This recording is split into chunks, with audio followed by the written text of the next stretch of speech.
Okay, Rajat ಅವರಿಲ್ಲ, but ಈಗ ವಿನಯ್ ಗೌಡ ಹೋಗಿದ್ದಾರೆ. ಮೇಲ್ನೋಟಕ್ಕೆ ಒರಿಜಿನಲ್ ಮಚ್ಚನ್ನು ಬಳಸಿರುವಂಥ ಶಂಕೆ ಇದೆ. ರಜತ್ ಜೊತೆಗೆ ಮಚ್ಚು ಹಿಡಿದು ಪೋಸನ್ನು ಕೊಟ್ಟಿರೋ ವಿಚಾರದಲ್ಲಿ ಈಗ ವಿನಯ್ ಹೋಗಿ ಪೊಲೀಸರಿಗೆ ಉತ್ತರನ ಕೊಟ್ಟಿದ್ದಾರೆ. ಆದರೆ ಹೋಗಬೇಕಾಗಿದ್ದು ಬಸವೇಶ್ವರ ನಗರ ಪೊಲೀಸ್ ಠಾಣೆಗೆ. ಬಟ್ ಅವ್ರು ಹೋಗಿದ್ದು RR ನಗರ ಪೊಲೀಸ್ ಸ್ಟೇಷನ್ಗೆ ಹೋಗ್ಬಿಟ್ಟು ಅಲ್ಲೇನೋ ಹೇಳಿದಾರಂತೆ. ಇಲ್ಲ ಬಸವೇಶ್ವರ ನಗರಕ್ಕೇನು ಹೋಗಬೇಕು ಅಂತ ಹೇಳಿ ಕಳಿಸಿದಾರಂತೆ. ಅದೇನೋ ಫಿಲ್ಮ್ ಶೂಟಿಂಗ್ಗೋಸ್ಕರ ಪೋಸ್ ಕೊಟ್ಟಿದ್ದಾರೆ ಅಂತ. ಇದ್ಯಾವುದೋ ಫಿಲ್ಮ್ ಶೂಟಿಂಗ್ ಪೋಸ್ ಏನ್ರಿ ಇದು?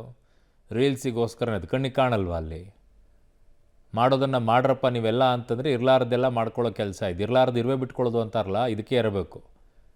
ಫಿಲ್ಮಲ್ಲಿ ಮಾಡಬೇಕಾದ್ರೆ ಪರ್ಮಿಷನ್ ತೊಗೊಂಡೆಲ್ಲ ಹಾಕ್ಕೊಳ್ತೀರ, ಯಾಚೆ ಇಂಥವೆಲ್ಲ.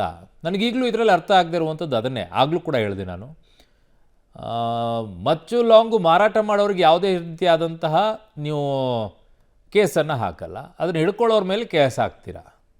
ಅದು ಏನು ನ್ಯಾಯ ಅಂತ ನಂಗೆ ಈಗಲೂ ಅರ್ಥ ಆಗಲಿಲ್ಲ. ಅದು ಯಾವ ಕಾನೂನು ಅಂತ ಈಗಲೂ ಅರ್ಥ ಆಗಲಿಲ್ಲ. ಅದು ಮಾರಾಟ ಮಾಡೋರು ಖುಲ್ಲಾ ಮಾರಾಟ ಮಾಡ್ತಾರೆ, ಬೀದಿಗಳಲ್ಲಿ ಫುಟ್ಪಾತ್ ಮೇಲೆ ಇಟ್ಕೊಂಡು ಮಾರಾಟ ಮಾಡ್ತಾರೆ.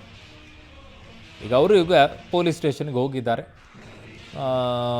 ಅವ್ರೇನು FIR ದಾಖಲಾಗಿದೆ ಅದಕ್ಕೆ ಉತ್ತರವನ್ನು ಕೊಟ್ಟು ಬರಬೇಕು. ನಾನ್ ಬೇಲೇಬಲ್ ಬೇರೆ ಅಂತಿದ್ದಾರೆ.